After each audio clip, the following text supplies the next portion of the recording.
Hey guys, this is going to be the NLCS preview, which is the Cubs versus the Mets.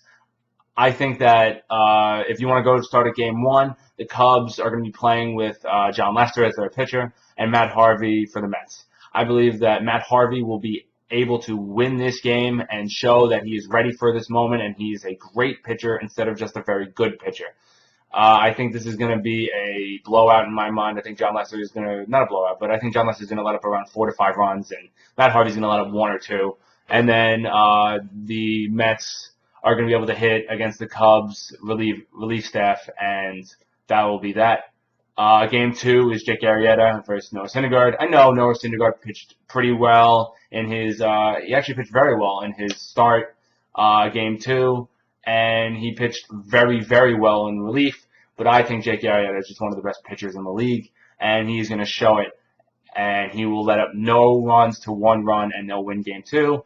I don't know who's going to be pitching for the Cubs game 3 because it is not shown yet, but we know Jacob deGrom is going to be pitching game 3 for the Mets, and that's going to be a win for the Mets. I'm guessing Max is going to pitch game 4, which I'm considering that a loss because Max is going to pitch, and he's going to let up 3 to 4 runs, and I think whoever's pitching for the Cubs will be able to hold down the Mets. And even if he lets up 3 to 4 runs, the Mets have a very sketchy relief staff, and the Cubs do not.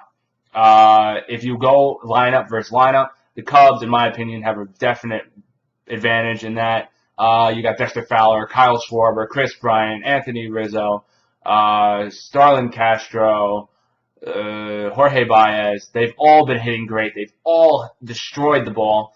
And if you think the Mets have big names, but the only guys that have really been hitting are Daniel Murphy, Curtis Granderson, and Yoenis Cespedes, and Travis d'Arnaud. David Wright has not been hitting.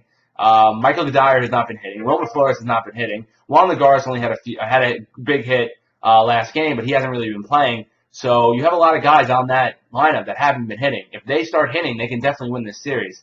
But I think the Cubs, with all their young guys, are going to show that they're ready to go to the World Series. And I believe it's going to be them versus the Toronto Blue Jays, which right now I think the Toronto Blue Jays are losing 4 to 3. But I think Toronto will pull that out. And it's going to be them versus Toronto.